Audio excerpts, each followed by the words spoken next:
के कार्यक्रम में भी मुझे जाने का अवसर प्राप्त हुआ। इन दोनों कार्यक्रमों में कुछ देर होने के कारण मुझे यहां आने में भी लेट हुआ, लेकिन उस सब के बावजूद आप जिस धैर्य के साथ, जिस उत्साह के साथ आज इस समारोह में हैं, मैं इसके लिए हृदय से आपका अभिनंदन करता हूं, आप सबका हृदय से स्वागत करता हूं। बहनों और भाइयों, आज यहां पर करहल की जो अनेक विकास की योजनाओं को आज यहां पर प्रस्तुत किया गया है, उसमें यहां की सड़क की परियोजनाएं हैं।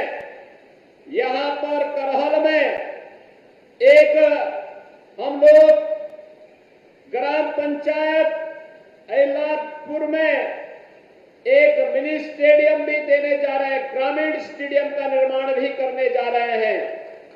और एक प्रदेश के अंदर यहां करहल विधानसभा क्षेत्र में हम लोग फायर टेंडर, कहीं आग लगती है तो उसके लिए, आग को बुझाने के लिए, नियंत्रण करने के लिए एक फायर टेंडर की स्थापना के कार्य का भी आज शिलान्यास किया जा रहा है। विकास के जितनी भी परियोजनाएं हैं जिनका लोकार्पण हो रहा है या जिनका शिलान्यास किया जा रहा है, इन सभी योजनाओं के लिए मैं मैनपुरी जनपद और खासतौर पर करहल विधानसभा क्षेत्र के आप सभी मतदाताओं को, यहां के नागरिकों को हृदय से बधाई देता हूं, अपनी शुभकामनाएं देता हूं। बहनों और भाइयों, आपने अभी देखा होगा मंच पर मुझे अनेक नौजवानों को टैबलेट और स्मार्टफोन देने का अवसर प्राप्त हुआ। इसके साथ ही आपने देखा होगा आधी आबादी का नेतृत्व करने वाली महिला स्वयंसेवी समूह को भी सरकार के द्वारा प्रदान किए जाने वाले सहयोग के चेक की डमी कॉपी उन्हें प्रदान करने का मुझे अवसर प्राप्त हुआ। आपने देखा होगा गरीबों को प्रधानमंत्री आवास और मुख्यमंत्री आवास की चाबी सौंपने का एक अवसर मुझे प्राप्त हुआ। और एक सप्ताह पहले यही मंच और हमारे डिप्टी सीएम श्री ब्रजेश पाठक जी भी यहां आए थे और करहल में रोजगार मेला, टैबलेट वितरण, ऋण वितरण के बड़े कार्यक्रम को उन्होंने उद्घाटन किया था। हजारों नौजवानों को रोजगार मिला था, हजारों नौजवानों को उद्यम लगाने के लिए ऋण दिया गया था और हजारों नौजवानों को टैबलेट और स्मार्टफोन वितरण करने का कार्य भी किया गया था। मैं पूछना चाहता हूं बहनों और भाइयों, मैनपुरी जो कभी वीवीआईपी जनपद माना जाता था, लेकिन विकास के कार्य में क्यों पिछड़ गया? मैनपुरी तो हमारे ऋषियों की धरती रही है, मयन ऋषि से जुड़ी हुई धरती रही है, मार्कंडे ऋषि से जुड़ी हुई धरती रही है। यह धरती च्यवन ऋषि के साथ जुड़ी रही, इसका संबंध रहा है और इस धरती का संबंध देश के स्वाधीनता आंदोलन से जुड़े हुए स्वाधीनता संग्राम सेनानियों से इसका संबंध रहा है। फिर पहचान का मोहताज करने वाले कौन लोग हैं आपके सामने?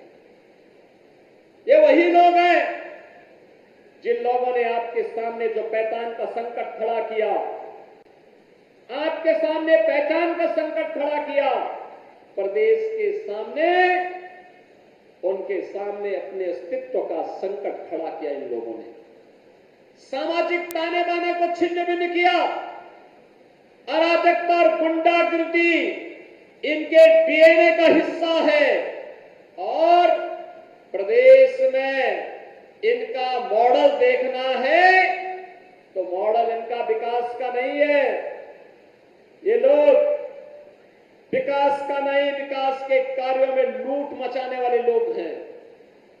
आपने इनके कारनामों को देखा होता, इनका कारनामा वही है जो अयोध्या में एक निषाद बेटी के साथ समाजवादी पार्टी के नेता के द्वारा किया गया था। इनके घिनौने कृत्य वही है जो लखनऊ में एक बेटी को कैसे इन लोगों के द्वारा गिराया जाता है, ये इनका चेहरा है। और इनके वास्तविक कारनामे देखने हो तो कन्नौज में घटित घटना और नवाब ब्रांड ये समाजवादी पार्टी का वास्तविक चेहरा है।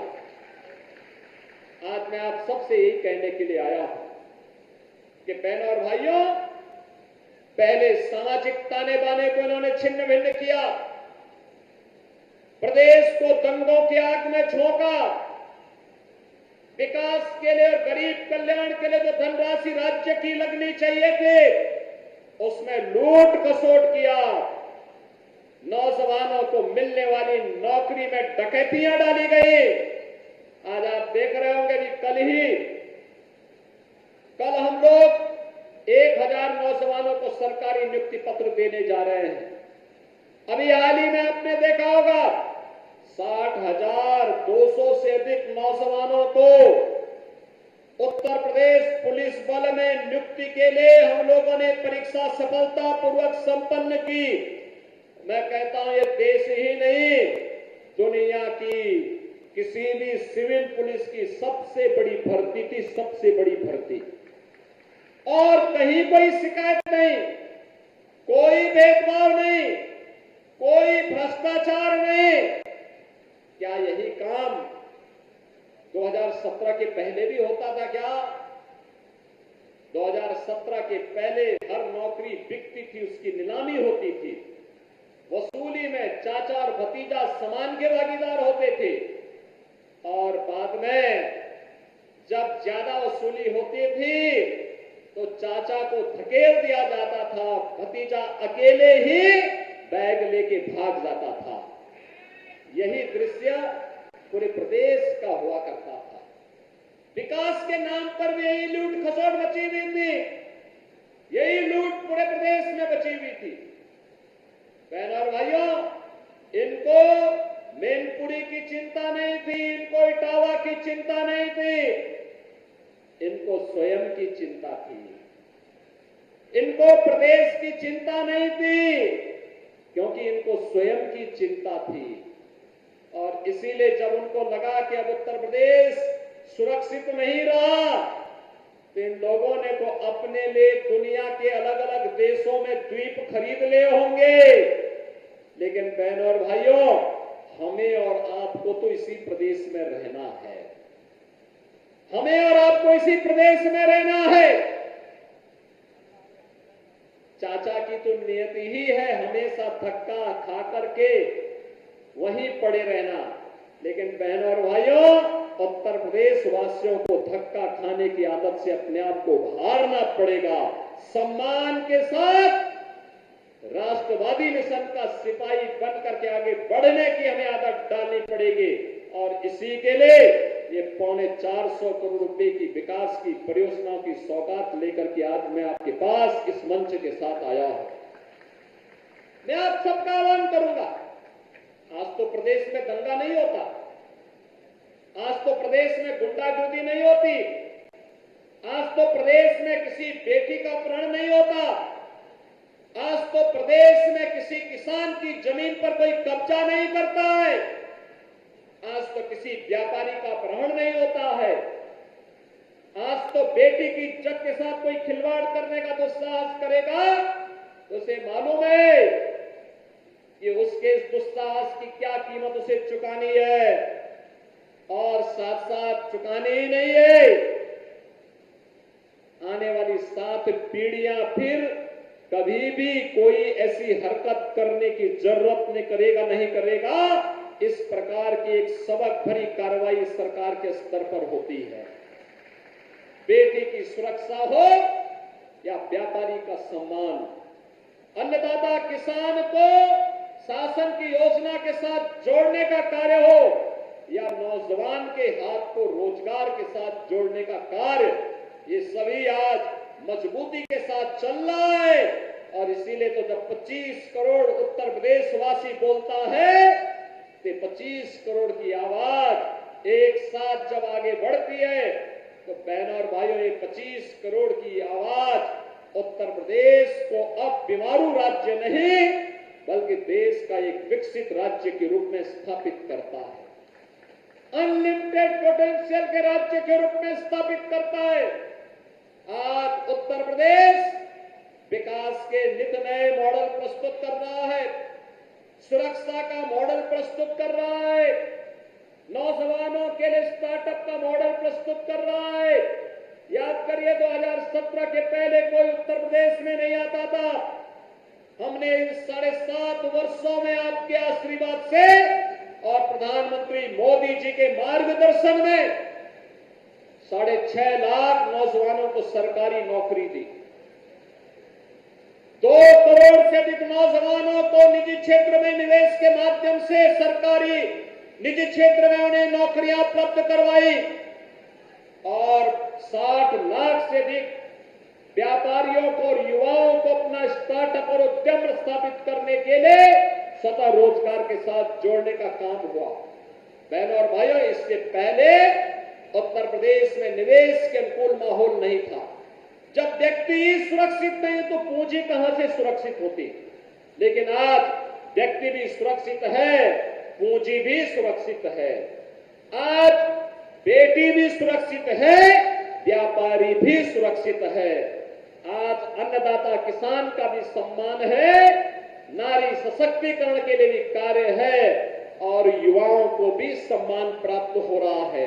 और उसी अभियान के क्रम में आज एक बार फिर से मात्र 1 सप्ताह में ही पूरी सरकार आपके द्वारा ये आपसे कहने के लिए कि विकास की इस प्रक्रिया में अब जाति के नाम पर विभाजित होने की आवश्यकता नहीं, विकास की इस प्रक्रिया के साथ जुड़ने की आवश्यकता है, जिससे आप भी विकास कर सके, मैनपुरी भी विकास कर सके, करहल भी विकास कर सके, यहाँ का नौजवान भी, यहाँ का अन्नदाता किसान भी, यहाँ का व्यापारी भी और यहाँ की नारी भी विकास की प्रक्रिया में जैसे किसी बांध के 4 पहिया होते हैं, एक साथ मिलकर के चलती है तो गाड़ी की स्पीड बढ़ती है, ऐसे ही 4 मजबूत आधार स्तंभ बन करके मैनपुरी को भी विकास की प्रक्रिया के साथ जोड़ने के इस क्रम में हम सबको सहभागी बनना पड़ेगा। बहनों और भाइयों, आज प्रदेश बदल चुका है। याद करिए 2017 के पहले मैनपुरी के वो लोग जब यूपी के बाहर जाते थे, लोग शक की निगाहों से देखते थे, सम्मान नहीं था, लोग भय और दहशत में बोलते थे कि वे कहां से आ गए। होटल की बात तो दूर, धर्मशाला में भी कमरा नहीं मिल पाता था।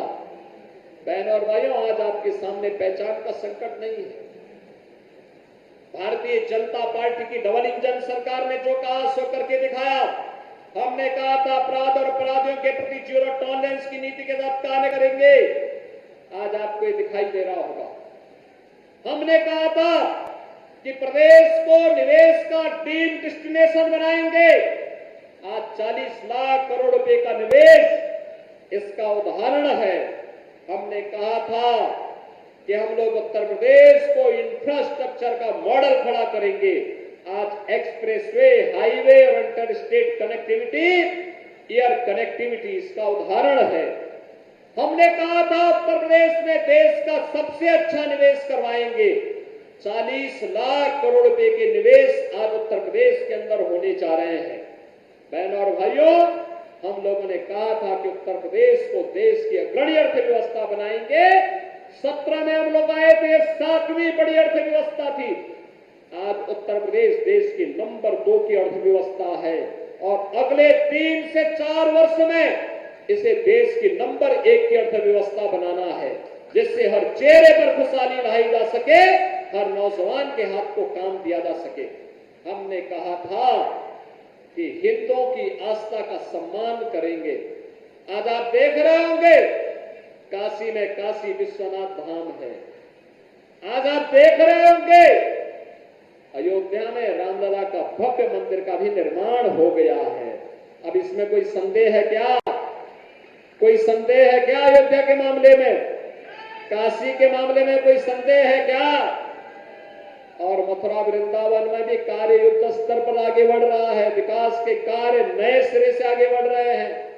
ये समाजवादी पार्टी की सरकार थी तो ये तो जन्माष्टमी के अवसर पर इन्होंने भगवान कृष्ण की जन्माष्टमी के आयोजन पर रोक लगा दी थी, नहीं बनने दी थी, क्योंकि जन्माष्टमी में परित्राणाय साधुनाम विनाशाय च दुष्कृताम का उद्घोष करने वाले श्री कृष्ण भगवान के द्वारा इस उद्घोष से कुछ लोगों को परेशानी होती थी, इसलिए समाजवादी पार्टी के सरकार में उनके नेताओं ने बैन कर दिया था।